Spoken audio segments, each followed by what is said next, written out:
Hello, everybody. This is Georgianne Hughes, and this is The Bite Show. And it's a real blessing to have with us tonight Olaf Hage. Olaf is out of Brunswick, Maine. And we're going to talk tonight about the global warming fraud. And also, I'm really pleased to announce that Olaf has an extraordinary CD ready for those that have been on his list and are looking for this. This is phenomenal information and a lot of it. I don't know how Olaf can sell it for as low a price as he's put on it. This stuff is going to knock your socks off. But we will talk about the CD in a little bit, and you get a pen and paper because you're going to need it. And here we go with Olaf Hage and global warming fraud. Hi, Olaf. Hi, Georgia. Boy, I'll tell you. You remember Mae West? Yeah. Yeah. Yeah. Out Mae West. Yeah. She says, "Honey, do anything to me, but don't bore me." Oh. You remember that? That was one of her famous quotes. Well, that's what's going on now. They're doing anything they want to us, but it sure isn't boring, is it? Oh, and it's going to get a lot less boring the way they've got. Yeah, you're right. They got some rather grim plans for us, I'm afraid. Yes, they do. It's been an interesting year because probably for the first time a lot of people have begun to realize that these guys are serious. I mean, they're not joking around about what they're doing, and we can see that they're manipulating things. We can see they're passing laws that are terribly counterproductive. While they're claiming they're solving a problem, they actually make it worse. Yes. We'll look into all of this and why they're doing all of these things.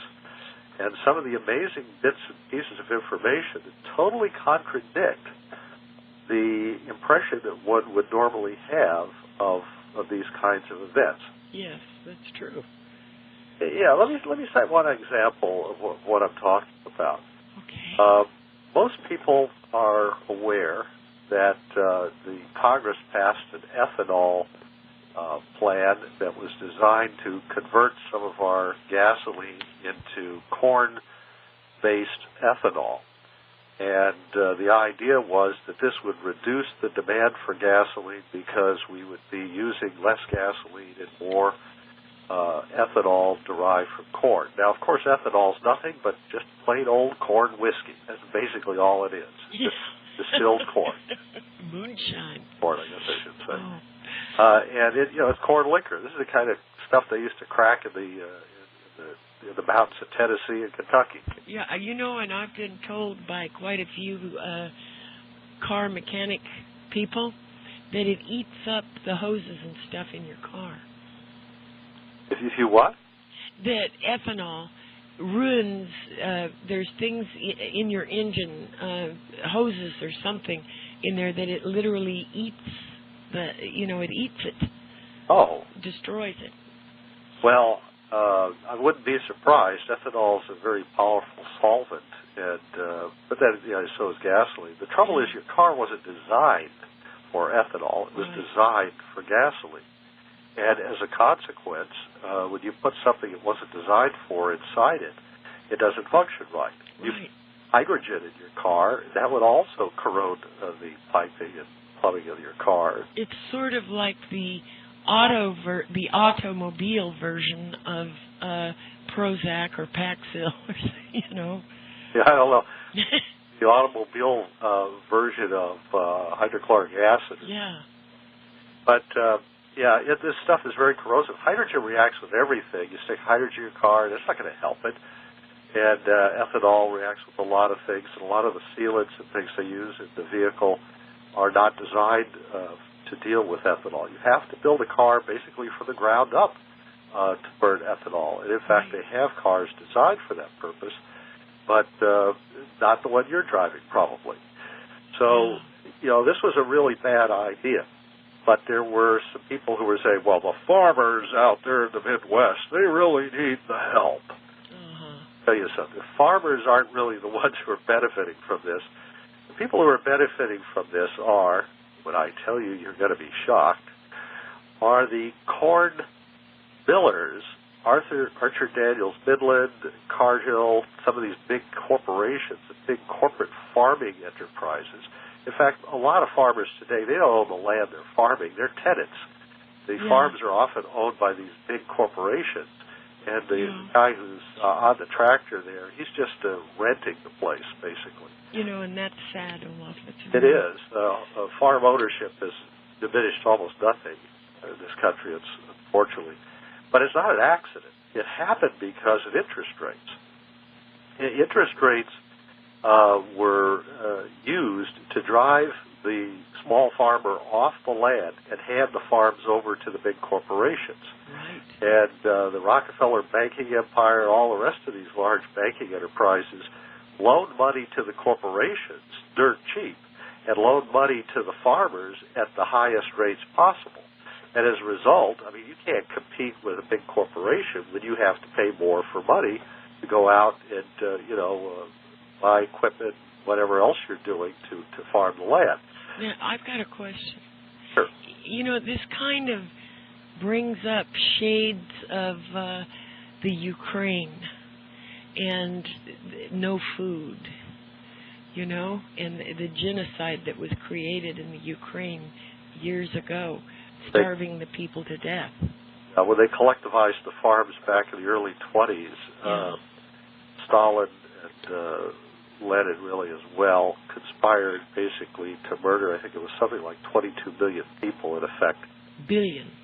It was 22 million people who pretty much starved to death because of the way they turned the farms into communist enterprises. Yeah. And, the sad part about this is, of course, today they're reversing the process because the system they created was killing off the survivors. Yeah. So it didn't do anybody any good in the long run. It's sad, but that's the way these big movers and shakers, the guys who think that they can single-handedly force billions of human beings to their will, this is the kind of results you get. You try to twist and distort the natural, free enterprise inclinations of human beings and turn them into some kind of collectivist state. I think they call it democracy. Well, call it all kinds of things. That doesn't mean they're telling the truth. Yeah, that's right. Paul, before we lose track of that, Congress was ginned into, perhaps that's the right word to use anyway, was ginned into or whiskeyed into voting for this ethanol package. There were a few guys who courageously stood up and opposed it. Guys like John McCain, for example, of Arizona. Of course, they don't grow a lot of corn in Arizona. But once John McCain got near Iowa in the primaries, all of a sudden he got ethanol religion. Yeah. Started dancing around like he'd, down some corn liquor. And he decided that, whatever I said before, it's inoperative, and I'm changing my mind because it's something I wasn't thinking of, namely all those votes in Iowa. But the sad part is that ethanol, in fact, has, for the first time in our history, caused us to have to import gasoline. We never had to import gasoline until we had ethanol. And the reason is this. Not only does ethanol corrode the inside of your car, it corrodes the inside of refineries. And the refineries started breaking down. Wow. They didn't have any excess refining capacity to spare.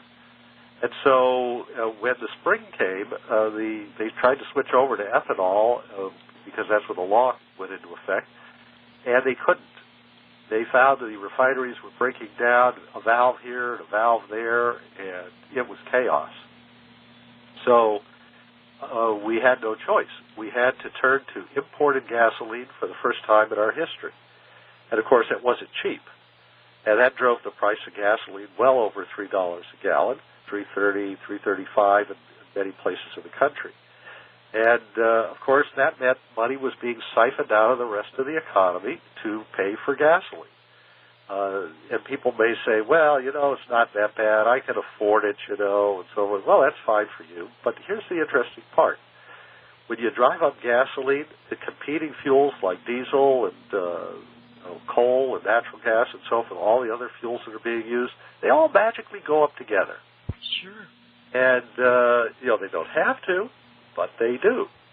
And when they all go up, then there's an across-the-board increase in, for example, your utility rate. Your electric bill goes up. Your heating bill goes up. And then, of course, because the electric bill is going up, all of the companies that make stuff that use aluminum, for example, which is very electricity intensive, they go up. Anything that has a lot of electricity in it.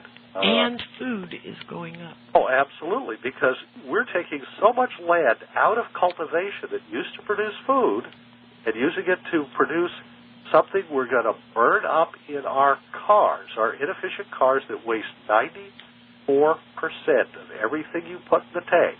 Just wasted. Doesn't move the car anywhere. Yeah. And we're burning up our precious topsoil, of which we have very little left, to grow corn to produce what they are claiming is a substitute fuel for gasoline. But it really isn't. As I pointed out, you really don't want to use that stuff in your car. It's not a good idea. It's not a decent fuel to use. And we've been making this horrible mistake of using ethanol in our cars, and nobody stops to ask the question, just what in the world this stuff could produce. If you took all of the corn that we grow in the country today, and you substituted this in your car, we stopped eating corn. We stopped feeding it to cattle and chickens, and we gave up. We're going to go meatless. We're going to be vegetarians and not have any milk or dairy foods either, because there's an awful lot of corn that ends up fueling that industry as well. And we're just going to use all that corn production to make gasoline. How much of our national gasoline do you think that we would be able to supply? The answer is 12%. Wow. Almost nothing. Okay? Corn is the least efficient of all of the food crops we grow in terms of its energy content. You couldn't have picked a worse crop to do this with. Brazil is using sugarcane, I think. Yeah, sugarcane has got more energy, I'm sure, per acre. Soybeans have twice as much value per acre. You can only grow 25 gallons of ethanol equivalent per acre of corn, but you can grow 47 gallons with soybeans. And hemp is 10 times as great as soybeans. And algae is 3 times greater than hemp. Wow. So, and guess what? You can grow the algae in the desert. They have technology where you can grow the algae anywhere. You don't need to use our topsoil. You don't need to do all of the stuff that we're doing here to divert from our food supply. Right. No, they did this deliberately. That's why I said it's shades of the Ukraine. Yeah, shades of the Ukraine. You got a point there. They are deliberately diverting our cropland that grows food for us. The one that was least efficient is the one they chose, knowing that what it would do is drive up food prices sky high. Yeah. As well as, of course, energy prices. And out of that, Olaf, is going to come a lot of chaos because... Oh, it's already starting. People, they're not going to sit there and watch their children starve to death. Next time you're in a supermarket, look at the faces of the people who are shopping. Oh, yeah, I have. You don't see happy faces in there, do you? Nope. Oh, those people are looking very grim today because they look at the prices and they say, oh, my gosh, that's gone up again. Yeah. And they can't believe some of the high prices they're finding in their supermarkets. And they're wondering what in the world is happening. Well, you can blame all those politicians in Iowa, the Hillary Clintons, the John McCains, and all the rest of these hypocrites who went out there. None of these people lives in a corn state. No, and none of those people worry about where their next meal's coming from either. Yeah, that's right. They don't live paycheck to paycheck. That's not all. On the campaign trail, somebody's always sticking a hot dog in your face to take a picture, if you follow me. Yeah. They're on the fried chicken circuit there. Yeah. So as a consequence, these guys voted for this and then ran off to Iowa to see if all the people in Iowa would turn around and vote for them. And of course, along comes Mitt Romney, who then just plain buys Iowa. I mean, he basically is just spending money somebody else's, no, probably his own, but he's just spending money right and left buying votes, which is really sad because most of the small number of people who were for him, probably about half of those are Mormons. Yeah. You take those away, and, Mitt Romney, nobody would be paying attention to him. He's doing even worse than John Edwards without the Mormon vote. Yeah. So, I mean, this is really kind of a very sad situation that all these guys pimped us out to the Iowa Corn Growers Association and Cargill and Archer Daniels Midland, I should say, and the other big corporate farming interests out there. And then they go off to Iowa, and Mitt Romney just buys it out from underneath them. And it's really tragic in a way. Meanwhile, our energy costs are going sky high. We've had to import gasoline for the first time. Your electric bills are going sky high. And it's not just because of all the hot weather, folks. That's right. Cost per kilowatt hour is going up as well, and your food prices are going up. Yes. We have Bernanke over there, chairman of the Federal Reserve Board, and what's he saying? He said, oh, well, I may have to reverse field here and fight inflation later on by raising interest rates. So even though he's cutting them for the short run because he's afraid of, Armageddon in the banking industry? Yeah. Because he's afraid of a widespread collapse of the entire banking system if he doesn't. Oh, he's not afraid. Well, I don't know about that. Banking business, that's what the Federal Reserve is. It's not the government. Right. Private profit-making banking company. Yeah. If the collapses, they're going down with it. So they want to prop it up. But at the same time, he says, I'm worried about inflation. I'm going to ask you a question. Is this inflation? This isn't too many dollars chasing too few goods.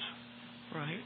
No, this is artificial manipulation of the market by politicians who are selling us out to get a few extra votes in Iowa. Now, that's not inflation, last time I checked. That doesn't fit the definition of it. In fact, there's this money shortage in the country. That's why they're having to pump all this money into the economy. So if it was inflation, you wouldn't have this problem. They'd be able to raise interest rates if there's truly too much money out there. That's what inflation means. It means too much money for the amount of goods and services that are available to be purchased. But that's not what we've got here. We've got too little money. We're in deflation. In our hands, there's too little money, but they're printing it like paper dolls. Yeah, but it's flowing out of the country. The Chinese are the ones who are getting it. And the Arabs. Yeah, every time you shop at Walmart or Target or one of these other Chinese fronts, these communist Chinese front organizations, right. as stores, every time you shop there, you may think, I'm saving money. Mm-hmm. And you're shaving a penny off of something or whatever. But I'm telling you, that money is going out of the country. It's destroying the dollar. It's destroying your country. It's very unpatriotic to shop at stores like that. You're right. And unfortunately now, so many of our goods are made in China. Much of our vitamins now are made in China. We are just absolutely, totally at the mercy of the Chinese government. Yeah, they're killer vitamins, too. See what happened to Mattel? The Mattel Corporation had to recall, was it something like 9 million toys or something? Yeah. Because we're heading into the Christmas buying period shortly. And look at the dog food and cat food that was poisonous. Right. But Mattel had to back down in the face of pressure from China, admit that, most of that recall was actually due to our own mistakes, and it wasn't the fault of the Chinese. Oh, yeah, right. I've never seen a big corporation take its cover story, which is, it's not our fault, it was led from the Chinese, that's the problem. Suddenly turn around within a week or so and basically fall on its sword. Yeah. Mattel here took a beating over this twice. And when they had the Crow here this week, that was just absolutely humiliating for that company. Now, a lot of these companies are out there trying to fend for themselves in this torrent of Chinese goods that are coming into the country. And in the old days, you had a tariff to protect people. And the tariff would be designed to go on, say, Chinese goods so that they would cost no more than, or maybe even more than, domestically produced goods. Right, but they chased all our manufacturing base out of the country. Yeah, and they includes Bill Clinton, by the way, which a lot of people realize. How did he raise $1 billion? He was called $1 billion Bill because he raised all that much money when he was running for office, and even after he was running for office. How did he raise all that money? Is he went to big corporations. Take, for example, the textile industry. And he goes to the textile industry as an illustration. He says, we'd like to help you guys out. And then his campaign manager walks by with his hand out, And so they give the guy a check. And then Bill turns around and he says, so what are your problems? What do you really need? And then he brings over some secretary of this, that, or the other thing. In this case, it was probably Donna Shalala, friend of Hillary's. Mm-hmm. And they said, well, what we'd really like to do? We'd like to have the Care Labeling Act of 1969 changed. Because the way it's written, the actual labels we have to put in the garment are dictated in the Act. Okay? We have to follow this guidebook that was incorporated into the Act. And they didn't want to do that. They wanted to use international symbols that could be used in multiple countries so that they could manufacture all of these textiles outside the United States. Right. Okay? And so if they could make this stuff in Hong Kong or Singapore or somewhere else in China or wherever, they could cut their costs enormously. But, of course, their costs are otherwise known as American textile workers. And so all those textile factories that used to be in Alabama, Tennessee, and all up and down the Tennessee Valley and in the Carolinas and so forth, all those textile factories are either gone or they're shutting down. And those factories, that is to say the manufacturing, has moved overseas. The factories are still here. They're lying empty. They're fire traps. They're big empty shells a lot of the time. And all the workers, of course, are out of work. And I guess right now they're trying to do quick turning of houses or something for Rosh Jardine or somebody. I don't know. But I don't know what they do for a living now because there are no textile mills hardly left in this country. They're all being shipped overseas somewhere because now they don't have to put a label in the garment that's just U.S. compliant. Yeah. And Olaf, there have been reports. Children's pajamas, cheap clothing that you get at other stores, including Walmart, causing rashes on people. And even, these shoes, people wear flip-flops. Look, I'm one of those people. I cannot wear the T-shirts that they are selling today, the ones that are, coming from China. Yeah. I don't know what they're making them out of. Genetically modified cotton. Because later I have to rip it off my body. Yeah. It just absolutely makes my skin crawl. Yeah. And I don't know what's in there. Maybe it's some sort of weird Chinese mite. I don't know what it is. Well, I wouldn't be surprised. I know. It's scary. I think it's actually the kind of cotton fiber they're using is very fine and curly, and it just kind of digs into your pores or something. Well, it's probably from genetically modified cotton that they grow in China as well as India. Yeah, and there are a lot of these things you can't do in the United States, you see. You're not allowed to grow certain things over here, but they can grow it over there, and then they can put it into the clothing. And, of course, with the textile manufacturers getting their way in the Clinton administration, they were able to gut all of these laws that were regulating this sort of thing, and now we're flooded with this stuff. Yeah. Now, of course, as you probably know, I helped to write the Care Labeling Act of 1969, and I helped to write those actual, not the acts so much, but I helped write or edit the guidebook, the actual text of the labels. That wash, warm, tumble dry, remove promptly. I'm the guy who thought that up, believe it. You should have seen what they were going to put in your clothing before I came along. They had this preamble to the Constitution on every label. And I cut it down to the bare minimum so that, it'd be something understandable. You had something that would fit on your back, Yeah. But they got rid of these things. You can still find it. If you search the label with a magnifying glass, you can still find what I wrote. But what they've done is they've put these little symbols that they, I guess, developed over the European Union. And, I helped write this act. I can't figure out those symbols. I don't know what they mean. And if I, the guy who helped write the law, don't know what it means, imagine what the average citizen is doing when they look at this stuff. That's right. Almost impossible to figure out. Well, we were going to talk about global warming here. Yes. And I got to tell you something. This is all tied into global warming. You've got to understand what's going on. The things that you see happening are orchestrated. There are powers that be behind the scenes. People who are making money out of stuff, people who are planning things, people who are looking to do things to you. And back in the year 1974, sounds like a long ago and far away in another galaxy, but in February of 1974, there was a meeting that started all of this. It was in London, and it was the oil producers. And I don't mean the Arab oil producers, I mean the oil refining companies. People from Continental Oil and Texaco and Shell and Exxon and Mobil and Occidental Petroleum and so forth. People like that gathered in London. And they sat down and they made a plan. They drew up a plan for you and me and the whole world. The plan was very simple. They were going to raise the price of oil over the coming decades, and they were going to reverse the process by which our standard of living had been rising for decades.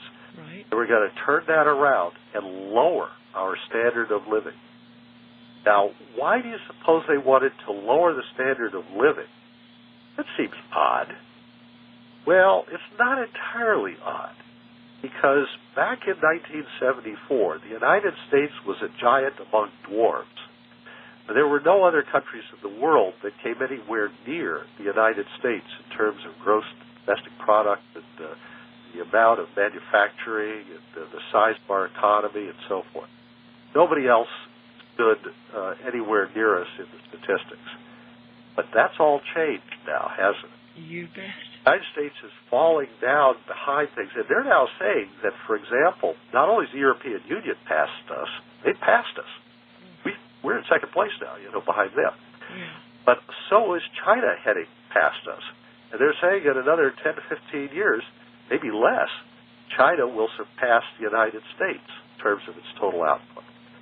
So we are falling into the category of also-ran. And they did this deliberately because, you see, you can't have a global government when you've got a giant and all of those dwarves. What they wanted to do was to create spheres of influence.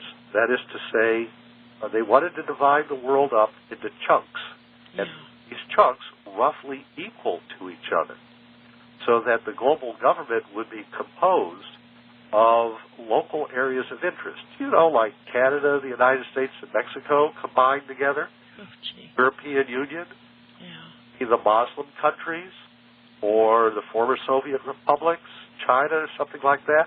The idea was to create spheres of influence and package these together so that they would have a roughly equal voice. And in order to do that, they had to bring America down. And they've done a really effective job of it. You're right. Global warming is part of that plan. Well, I don't doubt that for a minute, and I know, Olaf, that we are told in Scripture, if people bother to read the Scriptures, that these things have occurred in the past, and they will occur again. And, of course, we've got politicians, like you say, that are they're using it as a tool against society. Well, you recall the Kyoto Treaty? Oh, yeah. Remember, the Democrats voted it down. Yeah. Back in the Clinton administration. They didn't like it either. They said, well, it discriminated against the United States. It let China and India and countries like that off the hook. They didn't have to obey the rules of the Kyoto Treaty, which was basically carbon dioxide emissions because of so-called global warming, right? Mm-hmm. They didn't have to obey them. Only the United States and a few other countries had to do it. It basically was a bunch of other countries ganging up on the United States. And the net result was that it meant that we had to reduce our industrial output. We had to reduce the number of cars that we drove or the size or whatever. We had to cut back, you see. Nobody else did. We did. Okay? Well, everybody said, well, that's not fair. So even the Democrats voted against it. Well, Bush comes along and he says, yeah, I agree with you, Democrats. The Kyoto Treaty was a bad idea. All of a sudden, it was like lightning. Out of the death knells of destruction, the Kyoto Treaty rose from the grave and suddenly stood up and said, this is a wonderful democratic proposal, and we're all for it, and Bush is trying to stop something that we all agree on. Yeah, right. Amazing. Yeah, well, people have short memories. Oh, wow. Yeah, they had to have really short memories. That was less than 5 years, I think. Well, Olaf, the very people that point at Bush and hate him never said a damn word about the treasonous things that Clinton was doing. Oh, look, they're all treasonous. Oh, I know, but... Can you remember the last time we had a president who actually enforced the laws of the Constitution as given? No. Oh, I'm not even sure Reagan did. No. I mean, it's sad, but then most of these guys work for the Rockefeller family. Sure. Bush, his family is closely associated with the Rockefeller family over the years in banking and financial interests. Clinton spent his summers on the ranch of a Rockefeller out in Wyoming. These people they're all friends of the Rockefellers. Richard Nixon had his after he retired from the presidency. Retired isn't the right word, is it? Yeah, right. Retired from the presidency, and Nelson Rockefeller took over as vice president of the United States at that point, you'll recall, for Ford. Richard Nixon had not a condo, what do you call it, a brownstone, yeah, New York City, and his next-door neighbor, David Rockefeller. So, these guys have been playing footsie with the Rockefellers for decades. And I'm not sure. I don't know if you can count Reagan as a non-Rockefeller guy because, after all, Reagan himself picked a Rockefeller man to be vice president. Yeah. There was something called the Trilateral Commission, which was set up by David Rockefeller. And on that, he appointed two very interesting people. One was George Bush, and the other was Jimmy Carter. Neither of whom had been president yet. Yeah. And lo and behold, like magic, we get one Democrat and one Republican. One from column A and one from column B. And, of course, the end result of all of this is that year after year goes by, and what are these guys doing? They are raising the price of oil. They are cutting the supply of oil. Now, that's ironic. You know that America's proved oil reserves this year are double what they were last year? Mm-hmm.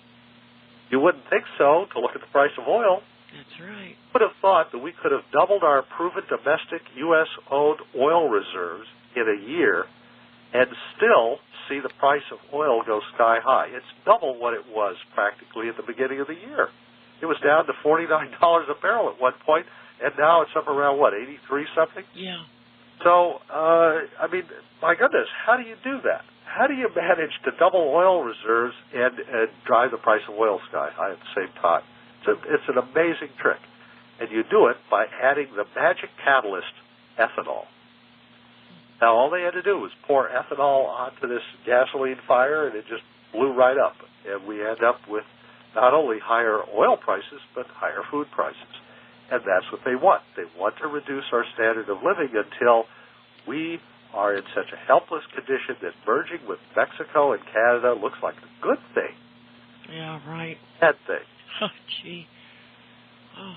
It's all part of this long-term plan. And they decided years ago they were going to re-engineer the world.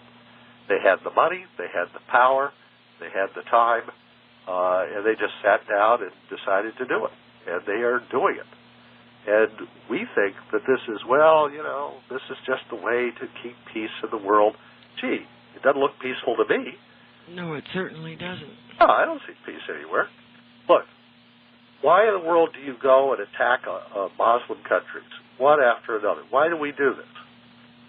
Because when you do that, you shut down part of the world's oil supply. Every time we fool around like this, it cuts off some of the world's oil supply. Why are we alienating Mexico? I mean, we're working really hard to do it, okay? Why are we doing that? Because the Pemex oil company down in Mexico produces much more oil than Mexico needs. They're exporters, just like the Arab states are. Look at Hugo Chavez down there in Venezuela. We would love to put him on a, do not trade list. Yeah. Cut off the Venezuelan oil. They love to do things that will curtail oil production. Anything they can think of, a war, whatever it is. People say, we went into Iraq for the oil. No, we went into Iraq to stop the oil. Saddam Hussein wanted to sell the oil. When he was in power, he was eager to sell the oil. He loved selling oil. He wanted to sell all the oil he could. But we wouldn't let him. And then when he used the UN Oil for Food plan to get around our prohibitions, and he started cheating and so forth, of course, everybody, this is a big scandal. Well, yeah, it was corruption there. But you know what? The way to get back at him, we said, well, if we can't force him to stop legally, then we'll use war to do it. We'll go in and kill the bastard. And we did, basically. Well, he was one of the few over in the Arab countries that Kissinger went over there years ago with a contract that they would all denominate their oil in dollars, and Hussein refused. Yeah, he was trying to. Well, actually, that had been going on for a long time. I don't think Kissinger invented that, but it was definitely a case of Saddam Hussein making noises about changing the rules of the game here. And now, of course, we have Ahmadinejad over there in Iran saying the same thing, and we have the Chinese flirting with it. And, of course, if the Chinese do that, the game's over. But I don't think for a minute that they're against that. They're just prepping us, I think, for doing it, because that'll be the coup de grace that'll bring America down to the level of Canada and Mexico, basically. We've got no, manufacturing left. I mean, what do we make over here? Doilies? I mean, I don't know. I haven't seen anything being made in this country in years. We used to have a bunch of factories up in Maine. You go around Maine looking for an actual working factory. I think there's one composite ore company here. I'm not sure there's much else going on. I mean, it's tragic what has happened to the American worker, the American factories. We got some of the best workers in the world. We produce really high-quality goods if given a chance, but they won't give us a chance. And as a consequence now, we're getting all this cheap stuff from overseas, but it doesn't last very long. It wears out quickly. It's just not the kind of stuff that we should be getting. And all of the extra money that we pay for this stuff, you've got to understand something. Let's say you buy a shirt for $10 here. Mm-hmm. What do you think they paid the guy who made it? Less than 5 cents, probably. Absolutely, less than a nickel. You're right. And so where's all the other money going? Well, a big chunk of it goes into the pockets of Chinese politicians, the communist leaders in China, and various other people whose palms get greased along the way. But obviously, a big chunk of the money goes into the profits of corporations whose stocks then go up in the stock market, and then everybody looks at the stock market and says, well, the United States must be doing really well because look how high the stock market is. Excuse me. Yeah, right. The stock market is high because these companies have shipped the jobs overseas and are making gargantuan profits at our expense. Well, the Asian markets are exploding, Absolutely. And I mean, it's sad. And the American worker is left out in the cold, literally. Mm-hmm. But we say, well, we don't have high unemployment. Well, yeah. I mean, people are working at Walmart. People are working in the supermarkets. People are working at these wonderful Internet jobs where you create a business selling share in another business that's creating a job, selling a share in another business and so forth. In other words, everybody is doing this kind of pyramid marketing thing where nobody's actually making anything or actually selling anything. Everything is downstream somewhere from them. Well, I've got to say this. There's a lady in Mena, Arkansas, that makes, and I kid you not, Olaf, it is the finest oatmeal soap I've ever used. And it's handmade soap. She makes it. Now, that's the other thing that people are doing. Yeah. Crafts. And that's about it. We're going back to 19th century home craft making. Yes. And, that's kind of what I do when you get down to it. Mm-hmm. I make tapes and CDs and stuff like that, just starting CDs. We'll talk about that in a few minutes here. But, it's just absolutely amazing what we've been reduced to. And we look at the stock market, and we see it up near 14,000, and everybody thinks we're doing really well. But that actually is reflecting all these corporations that are really making their money off of the Chinese goods and things like that, not what's really going on in this country. It's really tragic that we've allowed this to happen to ourselves. Yeah. And we've allowed politicians to do this. Well, people have allowed it. They have voted for these politicians, and then these elections are crooked as a dog's hind leg. And, well, mention crooked and crooked elections. Of course, the first thing people think of is the year 2000. And they think, well, the Republicans stole that election. Oh, gee. Okay, now I went over the Florida vote situation very carefully and what Gore did and so forth. There's no question. The Democrats were trying to steal that election from day one in every state. Oh, yeah. But they tried it up here in Maine. They got one of their Democrat judges to keep Democrat districts open extra long so that the Democrats in the state got to vote longer than the Republicans did. Yeah. And so Gore won the state. Surprise, surprise. They pulled the same thing in Missouri. They recounted the votes down in New Mexico until Gore won.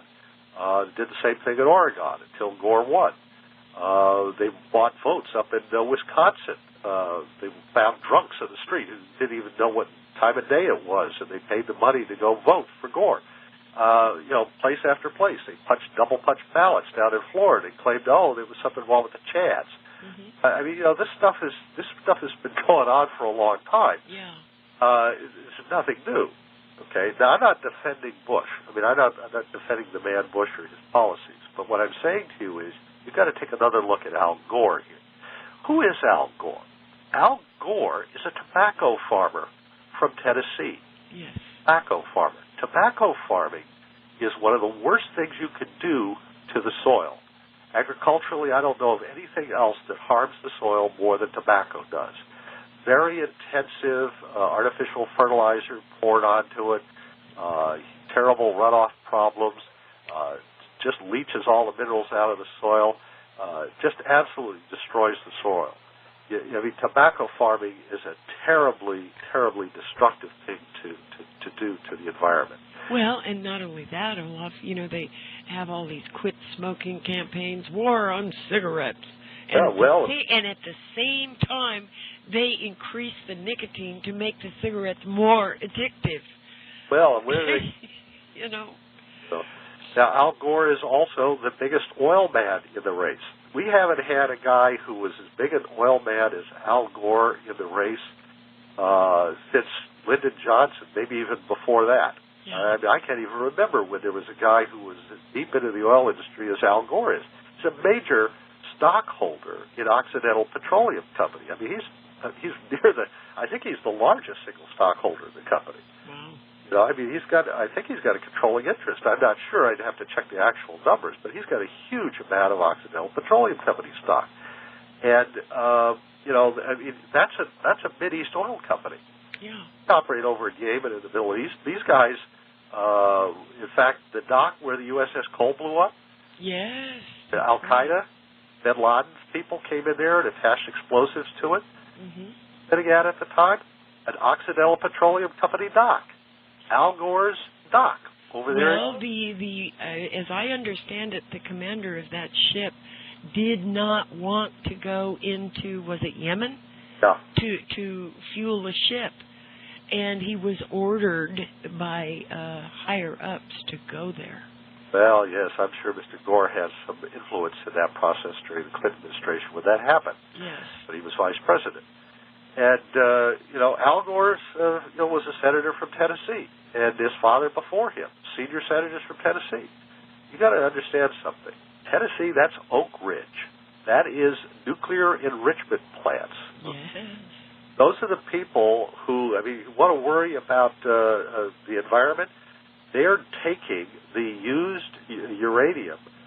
They're allowing them to dump that in the landfills, which is leaching out into the rivers and the streams in Tennessee. It's the only state, I think, that allows them to do that. Oh, these guys are practically the senators from Tennessee for decades. Al Gore and his father before him, Albert Gore Sr. there. And yet here's a state that is absolutely notorious for what it's doing to pollute the streams and so forth. There's a huge scandal going on right this minute in Tennessee over this problem. Now, you think about this for a second. Here's Al Gore out there promoting this global warming agenda, and what's he saying about it? He's saying, well, I'm not going to do my Al Gore imitation. You can relax. Thank you. Except for one like it. Yeah, I know. But the thing is, he's saying, well, we've got to cut back on fossil fuel use. Yeah. Now, how are you going to do that? There's only one alternative for electricity production because we maxed out our hydroelectric, and that's nuclear power.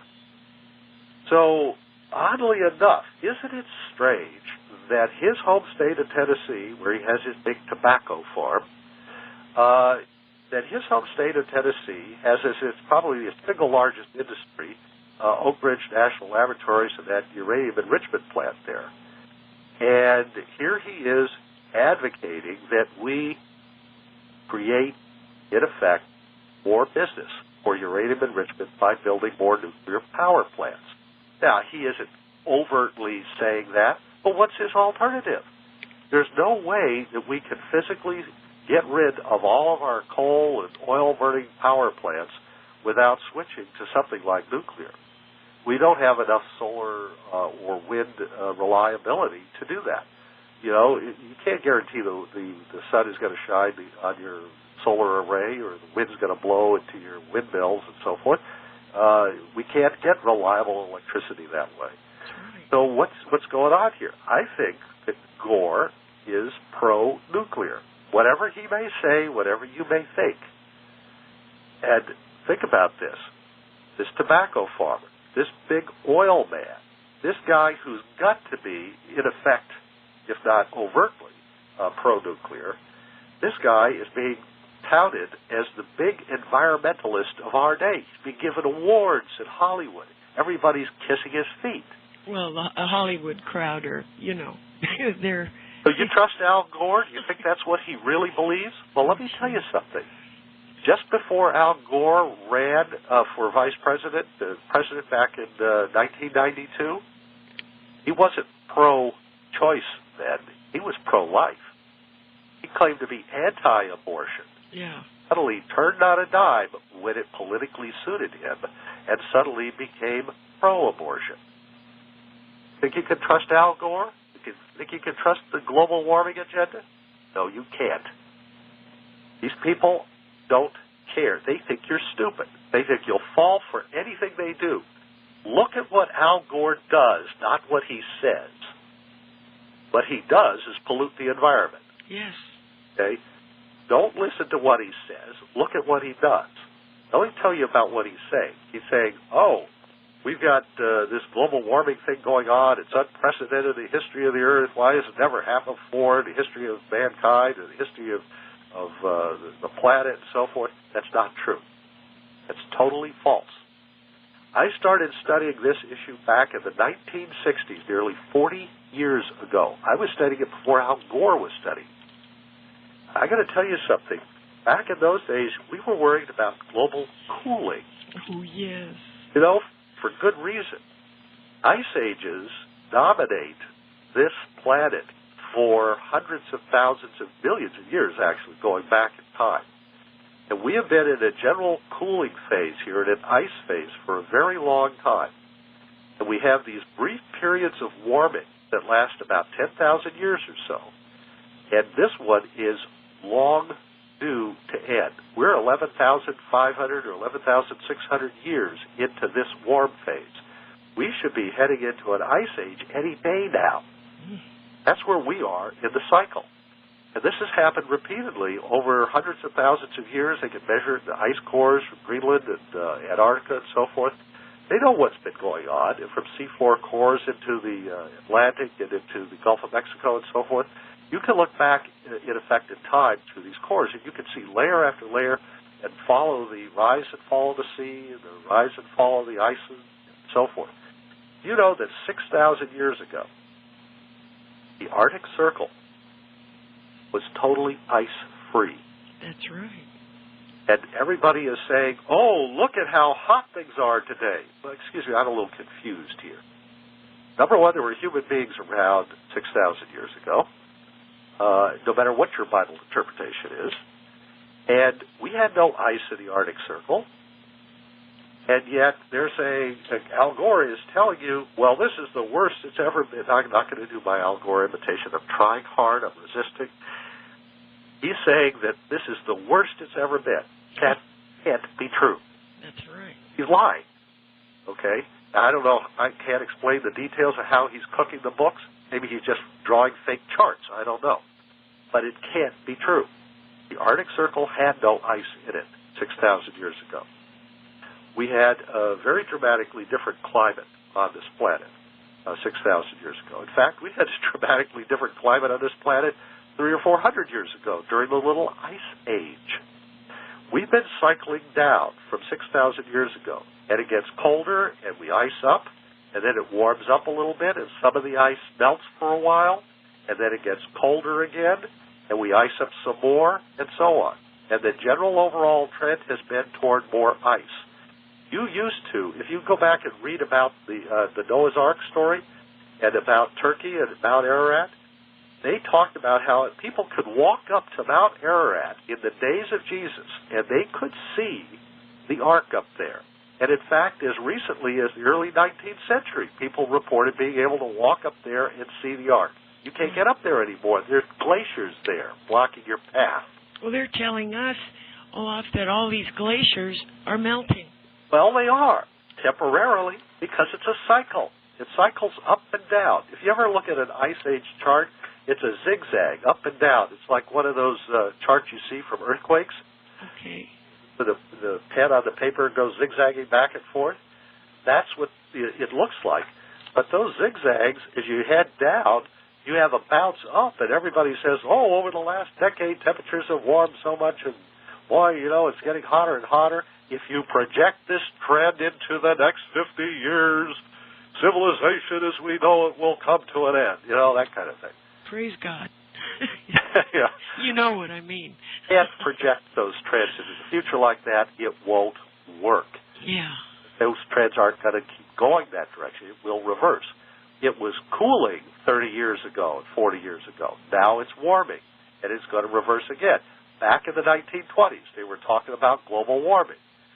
Then we went into global cooling, and then we're back into warming again. And you go back, and you'll see this period after period, every 45 years or so, it cycles back like that. You know, the Bible prophesies something very similar to this. You look at the book of Revelation, chapter 16, and it talks about how the sun is going to scorch men with fierce heat, and they're going to curse God because of the sores and so forth that won't heal, like sunspot or solar radiation causing skin cancer. Like a giant CME. Yeah, I mean, it's just absolutely horrid heat, okay? Melting, things with fervent heat. I mean, well, wouldn't that be like a gigantic coronal mass ejection, Olaf? What it is. It doesn't matter what it is. It's coming from the sun. That's the point. It's not coming from trucks. It's not coming from... Yeah, I know. It's coming from the sun. And the very next verse says the kingdom of the beast is cast into darkness, and then a couple of verses after that, giant hailstones are falling from the sky, and you got a new ice age. Right. It's cold. And men are still cursing God, no matter what happens. Hot or cold. You know, nobody's ever satisfied. God says, oh, too hot for you? Okay, I'll cool it off. You see, the problem is that we have these solar fluctuations which trigger these things. They know what's causing this. They know the sun is a variable star. They can predict this stuff decades in advance. They've got charts that show what the sunspots are going to be. We know they're going to peak around 2012 again. They can predict this, and it's regulated by the orbits of the planets. So they know where we're going with all of this. Not a secret. It really isn't. Well, is that why also that they plan on going underground? And in Scripture we find that, they hide under the earth and in crags, Yep, no surprises there. We're headed into this. And just before an ice age comes, you have this big hot pulse where the sun evaporates up a lot of moisture, turns it into ice, dumps it back on the earth. And that's how you get those glaciers. That's how they get started. And then you fall into just progressively colder periods, and the ice builds and builds and builds. Well, I have a big announcement I want to make tonight, and it's that I finally have a CD that I can offer. And this CD is, it's got, listen to this, 10 and a half hours on it. Now, if I produce this like regular CDs, I'd need 14 CDs. Yeah. Cost at $10 a piece. It costs about $140 plus shipping and handling to get that out to people. And that's the way, by the way, I used to sell it. It's tape by tape and everything. And people have paid gladly over $100 for what I've put on this CD. It's got Crucified atop Olivet on it, which is absolutely crucial to understanding almost anything in the Bible from Genesis to Revelation. It's got the blotting out of the New Testament, why God ordered the apostles to censor the New Testament and what they censored. Excalibur, the sword of Mars. There's an incredible story about the sword Excalibur. You've probably heard of the King Arthur story. Yes. Well, here's the story behind the story. Jesus, heir to the throne. That's the throne of David we're talking about here. Was he really the Messiah? How did they know? Well, they actually reckoned this, and we show you why. The Holy Grail, part one of a series here, but this is the one that traces the cup from Genesis to Revelation. Shows you there is an actual cup. It's not Mary Magdalene they're talking about. This is a real cup, and there's a real reason why it's sacred. The mysterious birth of Jesus and the Magi. There's a fascinating story for you. We know the exact time Jesus was born. People want to tell you we don't know. Well, that's not true. It's plainly stated in your scriptures. Just look at the right verses. It's right in there. And who are these Magi? Are they really pagans? Or were they actually Israelites? And finally, the throne of Satan on Mars, one of the most popular tapes they ever made. And you can imagine why. Remember that passage in the book of Revelation about the throne of Satan? What's it doing on Mars? There's a lot in the Bible about that subject. Well, I've got a CD about this. You can go to my website, TheTimeQuest.com. That's TheTimeQuest. That's all one word, TheTimeQuest.com. Go to that website. The upper left-hand side of that page, when it loads, underneath the torch there, you'll see a link about, I have a cancer page there. Look underneath of that, and the next link down, hit that link, and it'll take you to a web page where you can buy it by credit card right now. Can they get it by PayPal also? Yes. Great. By check, e-check. Yes. You can get it right now. I'll ship it out to you first-class mail. There's all the instructions are right there on that page. It rehearses again what's on the tape, or I should say the CD. But you've got 10 and a half hours. That's 630 minutes, actually more than that, on this CD and MP3 files, which you'll be able to play on most of the modern CD players, DVD players, of course, your computer, your iPod, and so forth. And this is a way to cut the price dramatically. I reduced the cost versus regular CDs by almost $100 from what it would have cost you. So, tremendous bargain. However, as you'll see there, the reason it's a bargain is because some of the files are reversed. Now, they're regular. I mean, you can hear them normally. but the sequence that I wanted them to be on the CD are not what I had intended. However, it's very simple to correct that, and we'll give you instructions with the CD on how to do that. Not a problem. But because of that, that gives you the opportunity to be able to get this at a reduced rate. It's going to cost more later. When I redo this and we fix the problem, we're going to have to raise the price dramatically to what I had originally intended, which was almost double what we're charging here. But I thought I'd give people a break and knock a lot off the cost so that they'd have an opportunity to do this. This is our first CD and the first item we've ever offered that you can get by credit card. These are tapes, that I've offered for years. People paid, like I say, over $100 for this. And finally, tonight, I could say for the first time, you can order it by credit card, and we do have it in a CD format, a modern MP3 format that's compatible with your iPod and so forth.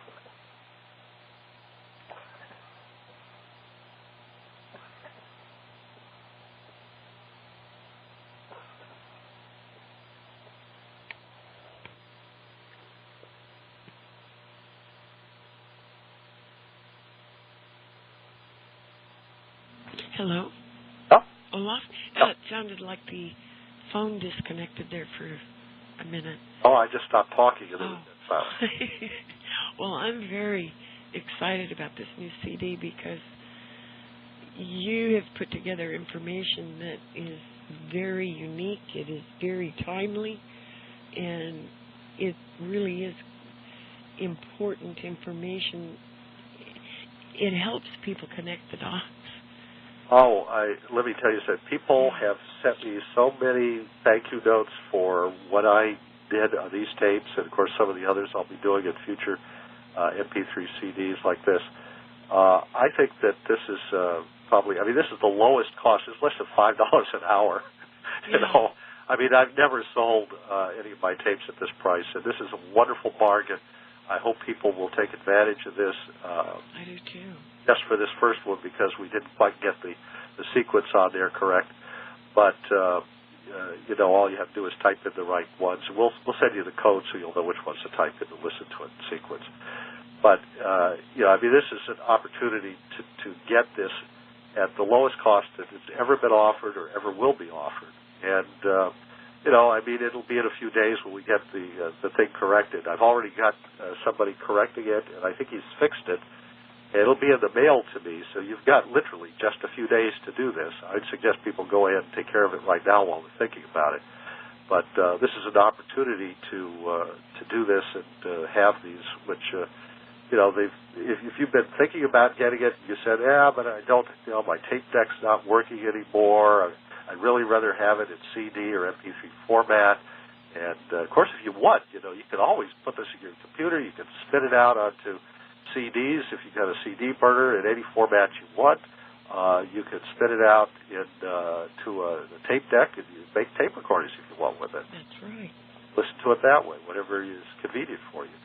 But this is a convenient format you can put right on your computer, and it won't take up a lot of file space compared to the regular CD format would. And it gives us the ability to put 10.5 hours, 630 minutes on a single CD. Instead of having a whole fistful of 14 CDs. Yeah. People don't have room for all that anymore. That's right.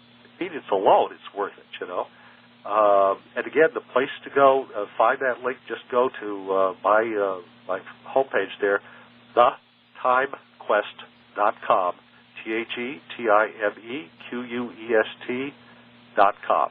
The Time Quest, all one word, no spaces or dashes or anything, it's all one word, thetimequest.com. And they can go to thebiteshow.com and go to the library and look for Olaf's name, click on it, and his special page will open up with his archives. And my gosh, we've got some files that we've done together, Olaf, that run 110 minutes, 118 minutes. Oh, like this one you mean? Yeah, you and I have done some significantly large files together. I'm talking a few minutes ago as we hit the 1 hour mark, and I thought, stop. Yeah. So Well, You know, So we're done. before we close, what do you see coming up right away? Oh, I got to tell you, yeah, this fall, I have a tape, and we're going to do another CD on that's going to have a file on it called Reflective Prophecy. Oh, great. I hope people will get that one. I don't know if it'll be the next one or the one after, but soon, fairly soon in the series. That's why you want to get started early on this, because these are all foundational things, and each one leads to the next. Right. Ones I'm talking about tonight here, the blotting out of the New Testament, Georgette, you know for a fact that's absolutely foundational to everything I do. Yes. Or basically, the crucified atop all of it. These things lead into other material. That's right. One called, and I know it doesn't sound like it, but I got one that's called Reflective Prophecy, or Reflective U.S. Prophecy, that turned out to be the beginning, the foundation of an enormous number of discoveries and revelations and insights. And that you can see working out in current events things that have a prophetic connection that is tied to something amazing, something almost scary that happened about 100 years ago, a little over 100 years ago now. And that event is what I call reflective prophecy. There's a way in which things that happen now are reflecting events that happened, say, 100 or 200 years ago. Yes. Well, 100 years ago, this fall, we had a very strange thing happen. The banking system was in trouble. Oh, yeah. There was a commodity that was soaring in price, and people were panicking over the high price of that commodity. And people were worried that this thing, which was used all throughout the economy and had to do with energy, was going to bring down the commodity markets and the stock markets and the economy. And the banks were in trouble, and banks were going under. And J.P. Morgan had to sail over to Europe and come back with $100 billion worth of gold to stop the crash from occurring. The Panic of 1907, which occurred in October of that year, which we're just about to be dealing with here, that panic could have taken everything down with it. People were scared to death, just as they are right now, and they intervened to stop it, just as they're trying to do right now. But J.P. Morgan, he used his personal credit to cover it. You know, he wasn't even worth anywhere near $100 million. Oh, gee. But his back assets, then, $100 million would be like trillions today. Well, that's true. But he was only worth, I think it was something like $67 million or something. And a lot of that was in paintings and rare manuscripts, which are now in his library in New York, the Morgan Library. You know, what people don't understand is that this man magically goes over to Europe and comes up with all of this gold. How did he do that? There's only one way. He mortgaged America's system to European money interests. And who would that be back in 1907? Corporations? I don't think so. It was the royal families of Europe that bought America's banks. There's no other explanation for what took place. Now, you don't suppose something analogous to that is about to happen again? That's what I think is about to happen.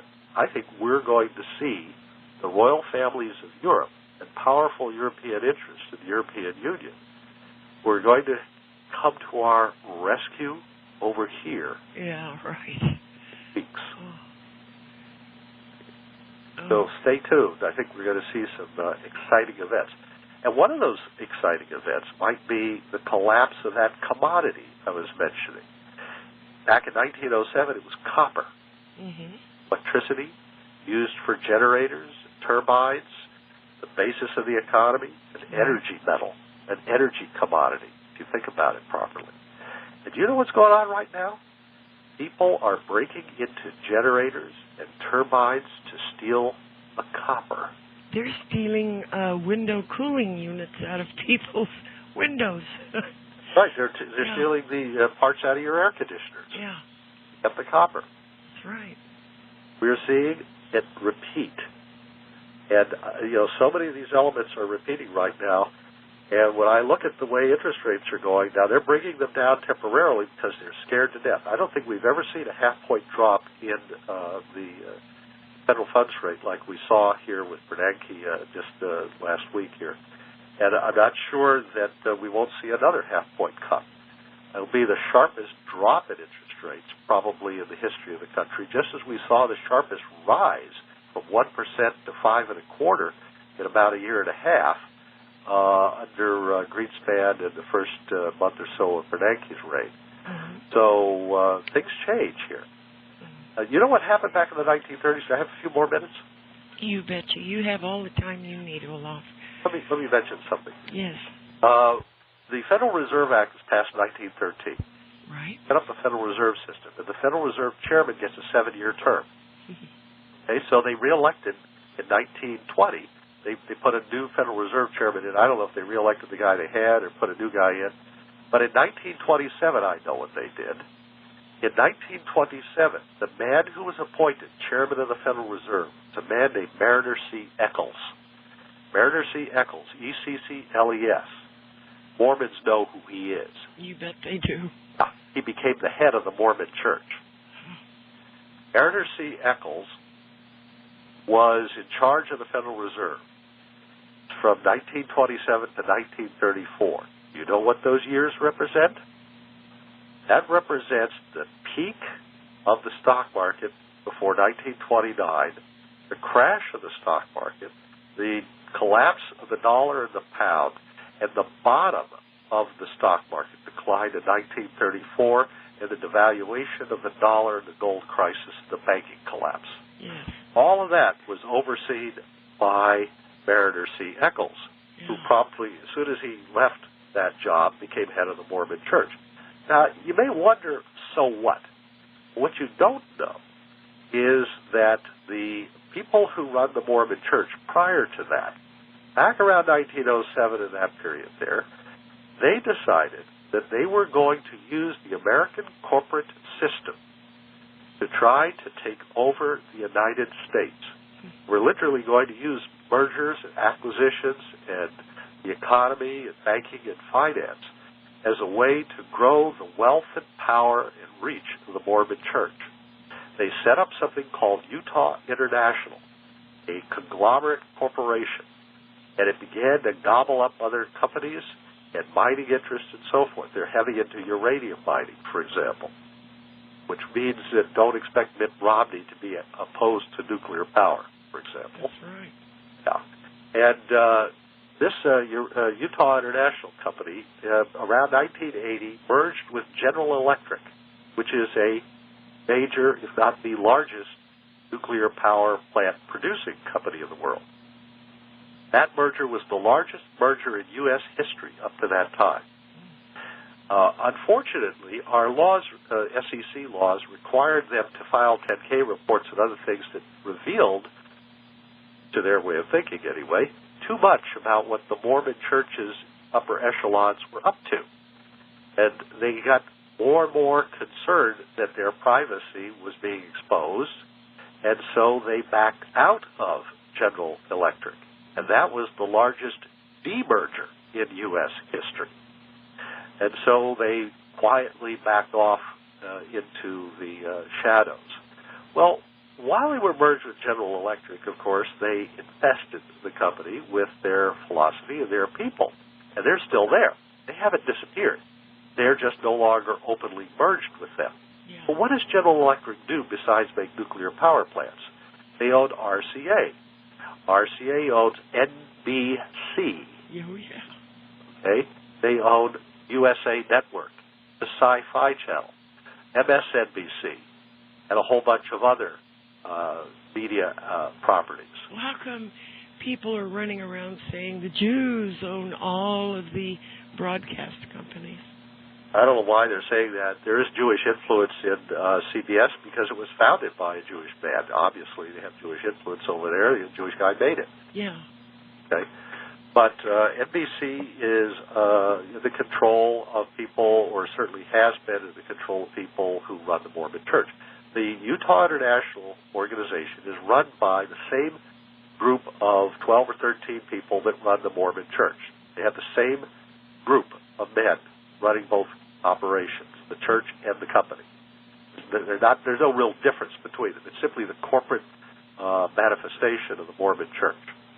I saw a Time magazine cover once that said Mormon Incorporated, and I thought it was going to talk about that. Not a word in there about Utah International.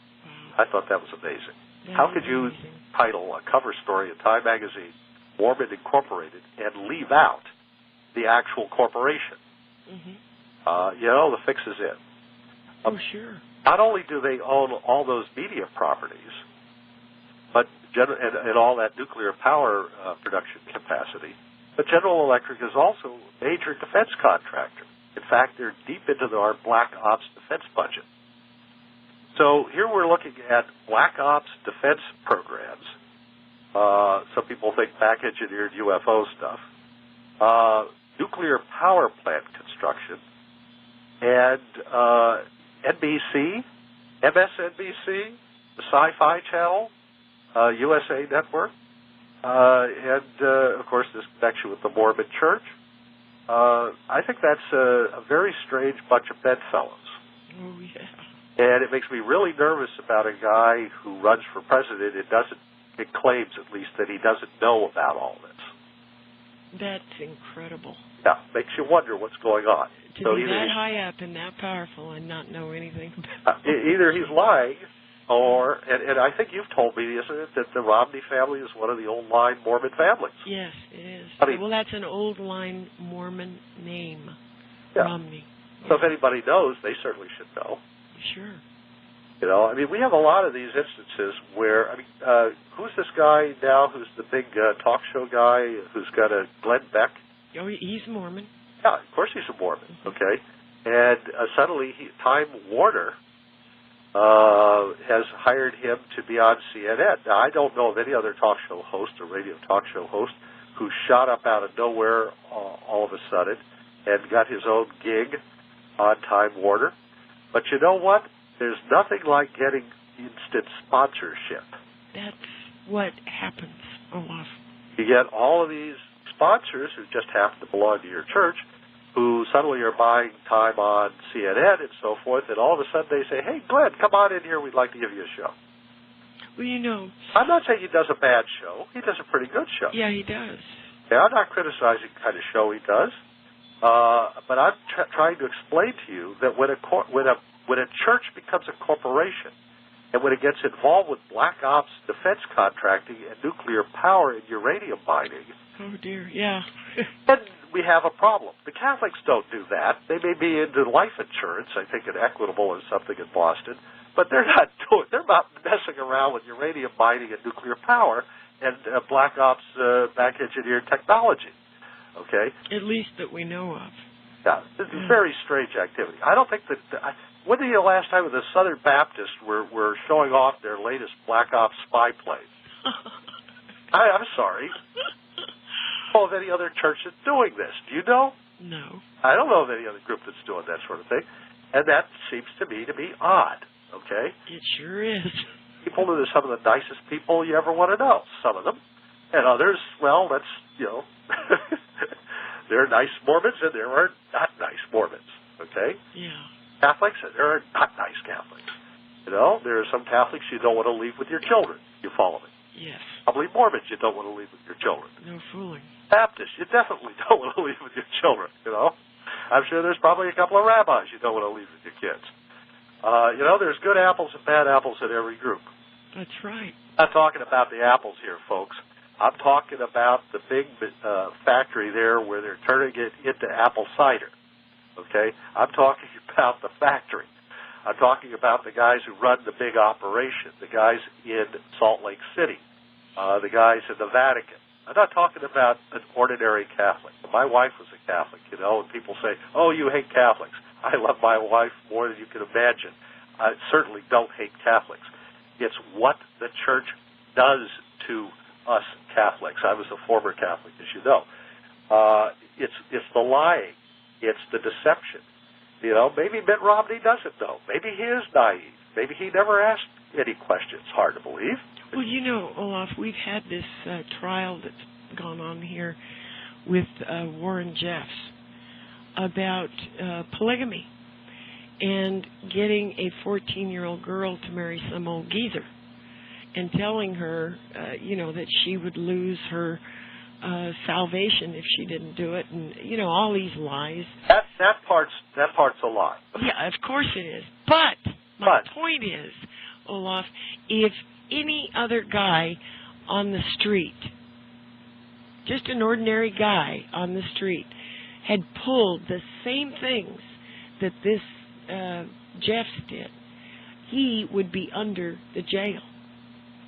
Well, Yeah, I mean, the Mormon Church is a long precedent for this, and the teachings are faulty. We know that. Yes.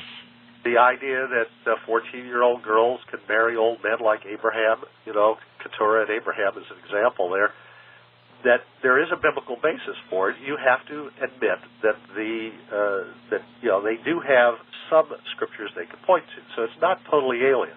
What bothers me is coercion. That's right. If a 14-year-old girl falls in love with some guy and the parents give them permission and they're in the Mormon church and she wants to really marry this guy and so forth, I mean, I don't know. I can't really frown on that too heavily because I think the Bible sort of gives them some leeway for that as long as it's legal. Okay.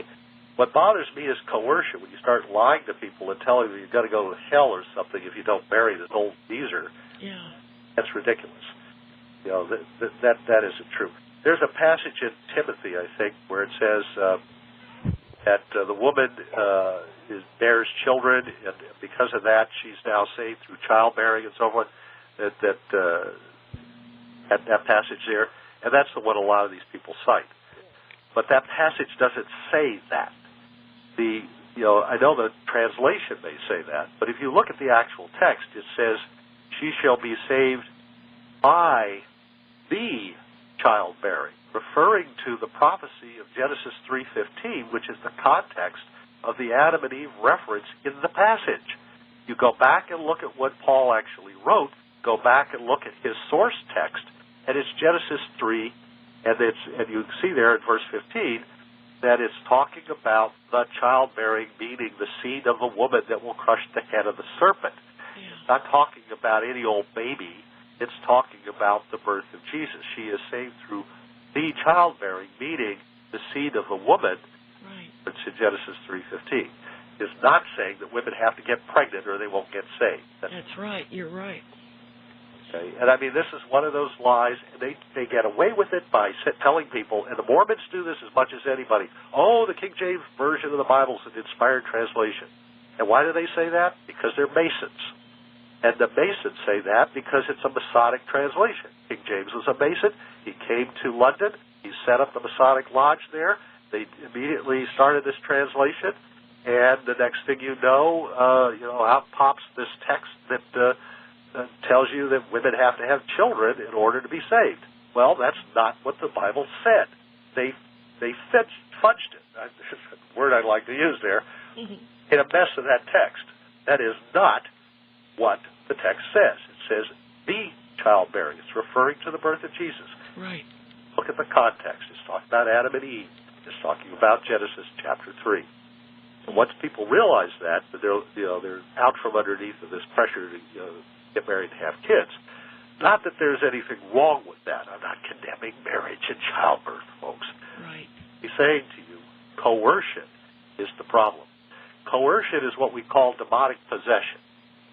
That's when a spirit takes over you and forces you to do things against your will. Okay? That's coercion, you see. We call that possession. The Holy Spirit is a totally different deal. It's free will. Free will. And you ask for it. It's like the boy who asks for a fish from his father. He won't give him a scorpion, so your father is good pleasure to give you the Holy Spirit. Right. That is a totally different deal. That's voluntary. That's a free will, acceptance of the Holy Spirit. It's a gift that Christ and the Father give to the believer. That's what that is about. It's not about coercion. It's a totally different deal. You understand, when you see coercion going on, You're looking at the bad spirit, not the good spirit at work. So anytime I see, whether it's the Catholic Church or the Southern Baptists or the Mormons or any other group that's using coercion on people like that, you know that the wrong spirit has infested that organization. That is not the way God operates. Go look at the Scriptures. Yeah, he doesn't tell people to strap bombs on their kids. He says, come to me, all you who are heavy laden, and I will give you rest. That doesn't sound like coercion to me. That's right. When he is lifted up, I will draw all men to me. He doesn't say, I will force you at the point of a whip or a gun or something. Or a sword. Sword that issues from his mouth, with which to smite the nations. What's he talking about? It's the word of God that comes out of his mouth. The Spirit of Christ that comes out of his mouth. That's right. I'm not talking about a metal sword he's going to chop your head off with. He's talking about the fact that the words that he speaks, they are spirit and truth, and these things cut between the spirit and the soul, and they separate between these two things and divide so that they discern, if you will, the conscience of the person. He gets to your conscience. He gets to that deep part of your mind and your heart where you really live, where you're really at. And he digs down there with that sword, the truth and the spirit. That's what he's talking about. He's not talking about going to war and killing people. He's talking about the sword of the Spirit here. And, people just simply, they don't want to accept that because they have so much violence and hatred and vengeance in their heart that they look out at the world, they see all these people they want to kill. Yeah. Whether it's CEOs of corporations or whether it's, communist organizers or union organizers or whatever group it is they don't like. And we're instructed to pray for those people. Of course we're supposed to pray for them. Absolutely. Victims of this process. Yes. Oh, we're fortunate that God has helped us to come out of this, but there are so many other people who are still in darkness. And those people are still being coerced. They're still enslaved. They're still afraid that, some horrible thing is going to happen to them if they don't marry some 14-year-old girl or vice versa. And, that's not what God wants. God wants you, if you're in love, that's fine. God loves lovers. He's not opposed to people being in love. That's not what he's talking about. But what he's saying is there shouldn't be coercion here. You're not supposed to enslave people and bend people to your will. You're supposed to show mercy, forgiveness, love, compassion, restraint, sympathy. Against these things, there is no law. And what you just said there about, bending people's will to do whatever, that's what global government is all about. Absolutely. Yes. No, you can't buy or sell food. You can't get your hands on the staples of life unless you're marked with the beast. You know what kind of mark that is? Literally it means like a scratch mark in your forehead. So if somebody gouged with their fingernails a gash in your forehead, parallel lines, it literally means like a fence, like a picket fence of lines. A rampart, literally, is what it means. It comes from the word karagma, karax, meaning a rampart of pointed stakes. Karagma is the word mark there, the mark of the beast. It's talking about somebody being enslaved, because that's how a slave was marked on his forehead. They scratched him on the forehead like that. And a freed slave would comb his hair down over his forehead to cover that scar. Yeah. See? Now, God's people are sealed in their foreheads, okay? But the word there means a seal that's pressed into soft clay or soft wax. You see, something that yields or gives voluntarily to the impression of the seal, as opposed to something that's carved into the bone of the forehead. That's the difference between the Spirit of God and the spirit of the beast, the spirit of Antichrist, the spirit of evil. The spirit of evil is trying to carve something into your forehead and force you to do something, enslave you to their system, make you do things. And you can feel it, and it makes you feel horrible inside. Yes. The Spirit of God is liberating. It sets you free. It's a totally different feeling. And you suddenly feel like God has set you free from your sins, from your worries, from your anxieties, from all of the panic that you might be under in your life, from all the fears that you're under. Perfect love, which is what God offers, casts out fear, as if it were a demonic spirit. Perfect love casts out fear. Why does the Bible say that? Because you're not supposed to be in fear. Fear, coercion go hand in hand. The opposite of fear is faith, courage. That's right. Opposite of fear is courage.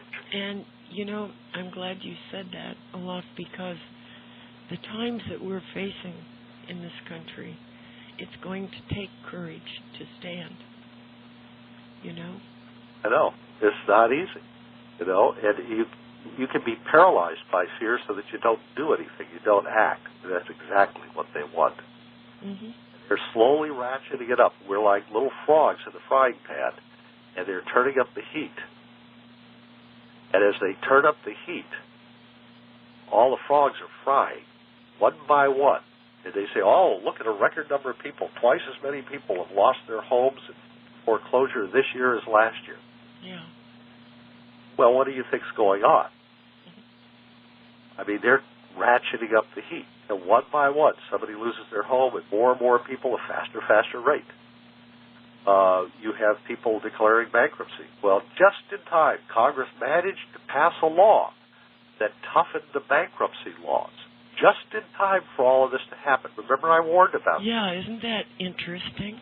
I told you this was going to happen. I said they're doing this, but this new recession that's coming, and I told you it was coming, what was it, 4 years ago? 3 years ago, June of 2004? Yeah. Century, my friend. Yes, the year 2004, June, when they first started raising interest rates, and I said, watch out. They're getting ready. They're going to jack up interest rates. We're going to have a recession. Housing is going to start to collapse. People are going to lose their homes. They're going to go into bankruptcy, and they're changing the bankruptcy laws. Yeah. So it can happen here. And they're jacking up the oil price now. And there's nothing underneath of this. We've got twice the reserves we had a year ago. This is all artificial, created by this ethanol scam. Yeah. Oh, and once we get past the Iowa primary, all the politicians are suddenly going to have to face all the voters whose oil prices and food prices have gone sky high. And lo and behold, they're going to be converting. Oh, I've thought over this whole ethanol thing, and I'm reconsidering, I've decided now I'm against it now that the Iowa caucuses are over.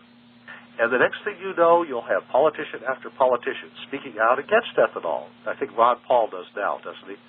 There's one or two of them out there. And pretty soon they'll all be against ethanol. And they'll all be saying, oh, we need to get rid of this. Well, you know what will happen, of course. Once the people in the oil industry and everywhere, the speculators, realize that the thing that drove up oil prices is going to be taken away, and we got twice the reserves in oil we had before, so you got, what is it, going to be $85, $90, $100 a barrel oil, whatever it is they're going for, this speculative binge they're on. There's nothing but hot air underneath this oil price right now. Once that's over, it's going to collapse. And you're going to see panic in the oil market. And then, of course, there are all these people who want to regulate the oil market, which should be, by the way. Do you understand is the only major commodity that's not regulated is crude oil futures. Okay? It needs to be regulated. They have a daily spread that you can't exceed in other commodities. There are certain limitations on what you can do. You can only sell on an uptick and stuff like that. The oil futures aren't regulated, so they can manipulate them, which means, for example, that a guy can go in there who can't possibly take delivery of all of that oil. He can buy up all of these oil futures, bid up the price sky high artificially, and then he doesn't have to take delivery of the oil. He can go and cut some sort of side deal and cheat. And I'm sure there's somebody out there doing that at this moment because there's just so much oil being traded at such high prices by people who aren't in the business of oil. Look, an oil refiner, Texaco, let's say, they buy crude oil all the time. It's in their interest to buy up crude oil futures so that they can even out the price. That makes sense. They can take delivery. On October 31st, I think it is, the next futures contract will expire. and they can take delivery. They can buy all the oil they want, and if they don't want to sell it, they can use it. They can run it through their refinery. George Soros can't do that. Peter Lewis, the guy who runs Progressive Insurance, he can't do that. I mean, these guys who've been speculating in the oil futures market and who can't take delivery of the oil, what are they doing that for? The answer is they were trying to embarrass the Bush administration. They were trying to fiddle with the economy. Yeah. They're trying to say, oh, the Republicans have wrecked the economy. No, it was wrecked by people speculating in the oil market. Who else is speculating there? Al-Qaeda. Oil interest over in the Middle East. All kinds of people who don't necessarily wish us goodwill have been speculating in the oil market alongside these powerful so-called Democrats. Well, let's take a look at George Soros. What kind of Democrat is he? Let's see now. When he joined a group called the Carlyle Group, an investment company, he doubled its assets. Yeah. Single-handedly. Okay? He doubled the assets of the Carlyle Group. And what is the Carlyle Group?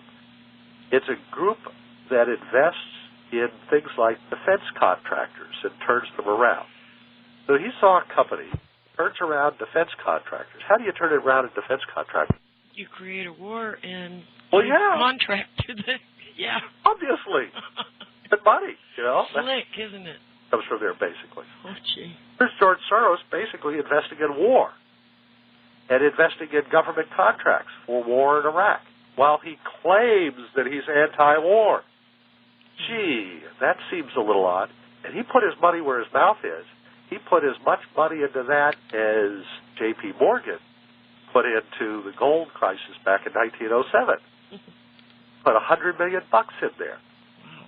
And that caused the Carlyle Group from going from this obscure little group of investors to becoming a very famous and powerful group of people. Let's see who else was in there. Oh, the Bin Laden family. And let's see who else is a member. Let's see. Oh, yeah, George Bush Sr. That's right. The Bush family and George Soros and the Bin Laden family are all business partners in a company that turns around U.S. defense contractors. Now, talk about strange bedfellows. Oh, yes. What are these people up to? Do you know that, what's the name of this lady who was hanging out at Bush's Ranch down in Texas? What's her up for Congress now? Oh, yeah, I know who you're talking about. Hey, you know, she's a nobody that they sort of picked out of nowhere. Yeah. Before Cindy Sheehan. Sheehan, yeah. Before Cindy was Sheehan, before she was shilling, for George Soros, she had a visit with George Bush, it wasn't the White House, I think it was his ranch or something, but she went in there after her son died over in Iraq. Right. And, or Afghanistan, wherever it was that he had been fighting. And, you know, he's a war hero and so forth. And so Bush wanted to, meet her and tell her how sorry he was about her loss and so forth. And he did. She came out, there was a press conference, and she said how nice Bush was and how comforted she was by his word and how sincere he was. And they thought, wow, she really likes Bush. So Bush's father, George Bush Sr., who's business partners with George Soros in the Carlyle Group, there's this connection here, right? So George Soros contacts Cindy Sheehan, and he says to her, how would you like to make a lot of money? How would you like to change sides? Yeah. How would you like to stop saying nice things about President Bush and start saying nasty things about my business partner's son? Now, I'm sorry. I don't buy this game. I don't think we're looking at two sides here. I think this is a game of good cop, bad cop. I think you're absolutely right. I think we're being jerked around. Yeah. I think these guys are all on the same side. I think that this is all a charade to make us think that we have some kind of elections going on in this country, that there are two sides in the elections. You know, the skull and bone side and the skull and bone side. Yeah. No? I think what we've got to decide, we've got elections where on one side there's a Rockefeller candidate, and on the other side there's a Rockefeller candidate. Like 1980, 2000, 2004, or whatever. I mean, it just seems as though no matter what we do, we end up with a Rockefeller friend in the White House. Isn't that just amazing? All in bones or whatever. Whoa. Yeah, and so you have to ask the question, well, then who is this Rockefeller guy? Who is David Rockefeller? Well, he attends Bilderberger meetings. Yeah. Who are the Bilderbergers? They were founded back, I think it was 1953, by Prince Bernhard. Mm-hmm. European royalty. Takes us back to J.P. Morgan and the gold and all of that stuff. Yeah. Okay, fine. And I mean, I'm not telling you anything you haven't heard, but just think about it for a minute.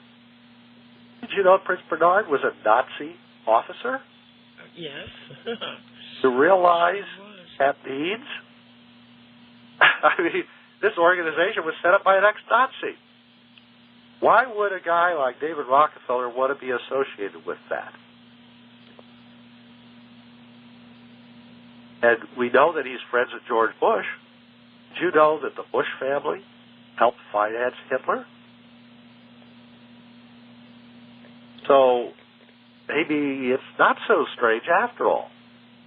These people know each other. These people work together with each other. They sure do. People finance each other. These people are involved in politics together. And to think that these guys looked at Adolf Hitler as the devil incarnate the way most Americans do today, I don't think so. Looks to me like they were perfectly willing to do business with Hitler back in the 1930s. That's true. Okay? So what happened here? I mean, something very, very odd was going on here. And was it the Union Bank? Do you know that story about the Union Bank? Go ahead. Yeah, there was a bank. I'm trying to remember. It was a U.S. banking firm. I think it was the President Bush's grandfather, wasn't it? Had this bank, and they were doing business with the Nazis, and the federal government confiscated the bank or something. Yeah. I think it was the Bush family. Yeah. But I mean, there are all kinds of things that went on there, and these guys have now rehabilitated themselves. Well, and look at Gore. Wasn't his father very, very close to Arm & Hammer? Yeah, the guy who financed the Soviet Union. Yeah. And so, I mean, these guys have these connections to people that everybody else considers the enemy, the bad guys. And yet these guys are in bed with them at some point, because, just because of money? Maybe, but gee, do you really want to be led by politicians who will do anything for money, no matter who it's with, no matter what kind of evils those people are engaged in? I mean, between them, Hitler and the communists killed 22 and 14 million, adds up to 36 million people. And then what did the Nazis do? They set up, or they helped finance, as it was getting started in Egypt, the Muslim Brotherhood. Yeah, that's right. Okay, the Muslim Brotherhood. Well, gee, who's the Muslim Brotherhood? The Muslim Brotherhood turned into Al-Qaeda eventually. Okay, but along the way, the Muslim Brotherhood was used by our Central Intelligence Agency after we took it over from the Nazis to help control and influence policies in the Middle East. So we took over a Nazi front organization amongst the Arabs, which today is evolved into Al-Qaeda. And, of course, we know that Al-Qaeda was involved with the CIA and MI6, the British intelligence in Afghanistan. Because Bin Laden was their right-hand man over there practically. I mean, these guys are all connected. And, again, I'm not telling you anything you don't know, but just think about it for a minute. They're all connected. And the bottom line here isn't them against us or us against them. They're all on the same team. That's right. This is all pointing in the same direction. These guys are all working, essentially, toward the same goal. Ayn Rand atheist that she was, okay, nevertheless, she noted something very important. She called it statism. Her point was, all these people were trying to enslave you. They were just doing it in different ways. They were all trying to get you under the thumb of a government. Fascist, socialist, communist, whatever you want to call it. They were all trying to get you to become a slave. And that was the bottom line. A slave to the state, a slave to the government. However they packaged it, however they labeled it. You know, Hitler called his fascism, he called it National Socialism. And the bottom line was the government will take care of you. Yeah, well, Olaf, that's the problem. We have millions and millions and millions of people in this country that have this idea that they want to be taken care of. And that is not including the illegals that are here that get a lot of benefits from the government. I remember back in the 1950s, doctors didn't make any more money than anybody else. Right. Hey, your doctor lived next door to you. They made house calls back then. I had doctors make house calls on me. Yeah. In the 1960s, I had doctors make house calls. And I remember very vividly, the doctor was an ordinary guy. Yes. And you could talk to him. And you could actually have a conversation with the guy in your house. Okay? He was your neighbor. He was your friend. Plumber, same thing. I mean, all of these people that today, you know, you have to make an appointment like 6 months in advance for some of these guys. Olaf, you know, I want everybody to hear this. I was in a great deal of pain with my arm after this car wreck and my neck. And it got so bad, my son told me, Mom, I'm taking you to the hospital. We got to the hospital in the emergency room. I finally got in to see the doctor, and you know what he told me, Olaf? He said, well, I can't really help you because you're not having a heart attack. I mean, they got everybody triaged, and, you know, what's it? Yeah, but, you know, I can't help you because you're not having a heart attack. In the emergency room, if you're not having a heart attack, you don't count. Yeah, right. I understand. Yeah. It was the most bizarre thing I've ever heard in a long time. Oh, but you see, what happens is big corporations take over, profit-making corporations take over hospitals. Doctors work for these big corporations. Right. They need to because there's so much government red tape with all the government medicine now, the socialized medicine that we've already got, folks. If you think we don't have it, you don't understand what's going on here. Medicare, Medicaid, and all the rest of it. And now, of course, the prescription drugs that our socialist president brought into play here. And remember, it's really fascism because yes, it is. Money for prescription drugs going. Where does it end up? In the pockets of the drug company. That's right. It does not go into poor people. It goes to the drug company. And when your doctor puts you on a certain type of medication, and there's a lot of these certain class of medications for a variety of illnesses, etc., the drug, they call it studies, and the drug company is running a study.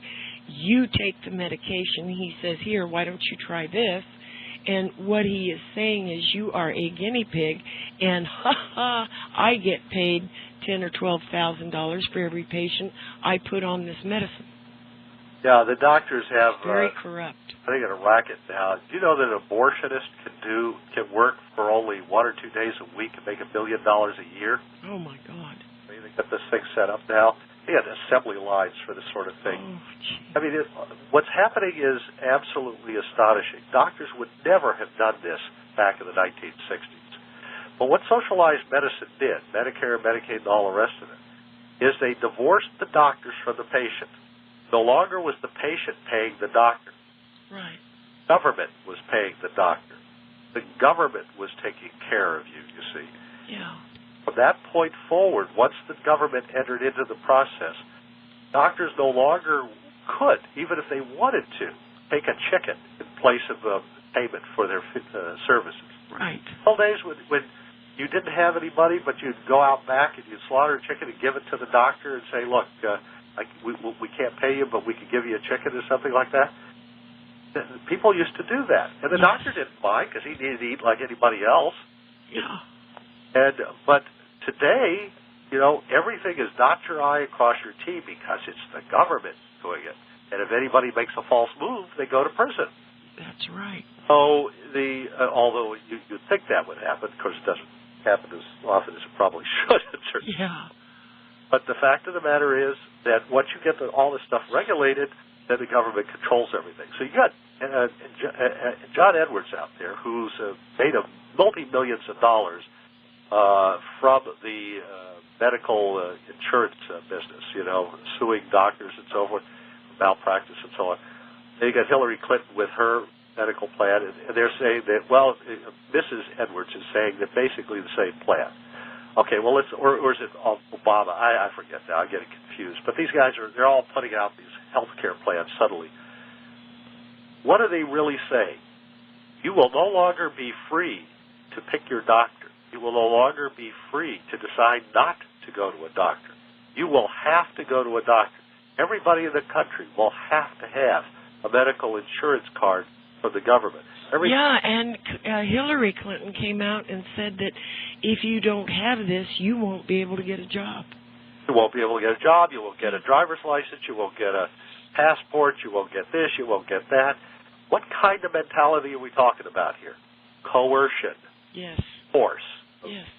And we're talking about consolidation of government power. Mm-hmm. Everything these guys do drives up the cost of living, squeezes the middle class. They want to eliminate the wealth of the American consumer. That's what global warming is really about. That's what the Kyoto Treaty is really about. That's what the rising oil prices since February of 1974 is really about. That's what this has all been about all along. It goes back to the Bilderbergers. They want a global government. Yeah. And why? Because they're fascists. They've always been fascists. They can call it democracy all they want. Huh. They can call it Nazism. They can call it or they can call it Republican and Democrat Party. It doesn't matter what they call it. As Ayn Rand correctly pointed out, it's statism, which is basically just fascism. Yeah. It's this partnership between wealthy people and the government controlling everything. A handful of wealthy people, whether they're royalty or corporate people like... It's an oligarchy. Who intermarry, by the way, with royalty. These guys are all basically cut from the same mold. Right. They're better than everybody else. They think they are superior because they've risen to the top of the heap, and therefore we must be the masses who are doomed to destruction if necessary, so that these wealthy, powerful individuals who think they're so much smarter and wiser than the rest of us can lord it over humanity. So they've decided that for our good, we children will have to be scolded by our parents, the Rockefellers, the Bilderberger types in Europe and the European royalty. They're going to look after us, and they're going to take care of us because we're too stupid to take care of ourselves, and we want to do the wrong things that are not good for us, like being free or deciding to use herbal remedies instead of chemotherapy, which is basically, the antifreeze in your car, literally. Yeah. Oh, because they pumped my wife full of it before they killed her. These people, they don't care. They really don't care. And see, that's so alien to the normal person. They can't fathom, Olaf, people that don't care. They can't wrap their mind around it. They put their thinking of compassion and kindness and what have you and honesty onto other people. And you can't do that, They don't look at the masses as human beings. You're right. Hitler didn't. Stalin didn't. Lenin didn't. Right. These people, that's the kind of mentality there. You can understand it when I name those guys. Mm-hmm. But when you understand that these other people think the same way about the masses, okay, that they think that they are somehow doomed to destruction because, the population of the planet is too high, we need to reduce it by 90%, guys like Ted Turner and so forth who say things like this. Well, how do you do that, Teddy? You know, no wonder Jane left him. You poison food, you poison the air, and you poison the water, and you start making people sick You heat up and weak. and you start cooking people and stressing them out. You want to do whatever you can to try to kill them off, you know. Yeah. And, of course, once they're weak enough through economic crisis or whatever it might be, then you let a virus out into the masses. Right.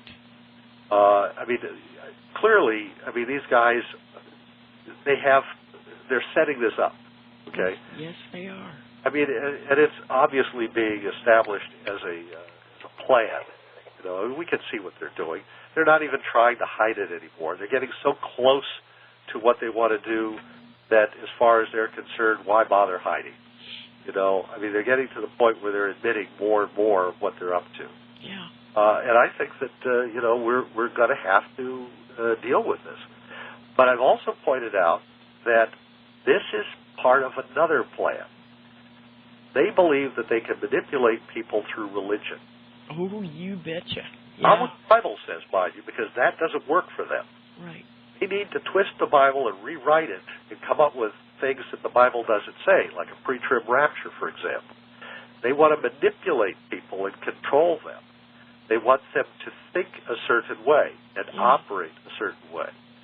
And they want them to believe, for example, that Armageddon is World War III between the Russians and the Americans or something. That's not true. Go read your Bible. It doesn't say anything about that. Well, and they want people to be so flamin' liberal that they're flat-headed, Olaf. Oh. It's nuts. Or so stupidly conservative that they will support nuclear power, which is the dumbest thing you can do. It takes more energy to make it than you get out of it. It's idiocy. You're right. Absolutely insane to support some of these technologies. They're nothing like ethanol. I mean, it's crazy. It takes more energy to make ethanol than you get out of it. We're not saving energy with ethanol. And hydrogen's the same thing. And they propose all of this stuff because they know it's going to make things worse. That's why these things are being promoted. And you hear some guy on the radio saying, oh, the hydrogen economy is going to solve our problems. Oh, gee. Don't fall for it. There's no hydrogen sitting in the ground to be pumped out. You know, you've got to get it out of seawater or something. And that means you've got to spend energy to get it out of the seawater. You know, they want to say, oh, you beam a magic wave at it, and it will suddenly break into hydrogen. You burn seawater in your car. Nonsense. Let's see it. Okay? If you got such an invention, let's see your car run on it.